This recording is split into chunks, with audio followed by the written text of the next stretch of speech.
Il silenzio vale più di 1000 parole. Quello calato sull'aggressione e i danni del consigliere di Fratelli d'Italia Armando Stefani ha dell'incredibile. Lo scorso marzo Stefani, 70 anni, sarebbe stato aggredito fisicamente da Massimo Della Vecchia, collega di partito e referente della rete immigrazione provinciale.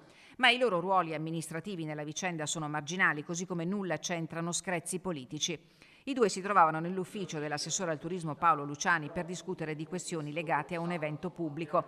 Quello che doveva essere un semplice incontro operativo si è trasformato in uno scontro personale, forse a causa di rancori pregressi mai risolti. Massimo Della Vecchia avrebbe reagito a un attacco, l'ennesimo di una lunga serie al culmine di epiteti pesanti. Dinamica e racconto sono ancora tutti da ricostruire. Fra l'imbarazzo e lo stupore è toccato all'assessore Paolo Luciani far da pacere e mettere fine alla lite già degenerata. Armando Stefani si è riservato di agire legalmente, così ha fatto lo scorso 9 maggio, quando prima dello scadere dei 90 giorni si è presentato negli uffici della Questura di Belluno per sporgere denuncia querela. La notizia è riemersa dagli abissi in cui è stata riposta sia dagli organi politici e amministrativi che da quelli inquirenti di Belluno ed è trapelata sulle pagine del Corriere delle Alpi creando imbarazzo e sconcerto. La presidente provinciale di Fratelli d'Italia Silvia Calligaro taglia corto. Non sono intervenuta perché il fatto non attiene a questioni di partito quanto a vicende personali, dice. Medesima la considerazione del capogruppo consigliere Alessandro Farina, che però ha fatto sapere di aver espresso immediata solidarietà al consigliere Armando Stefani.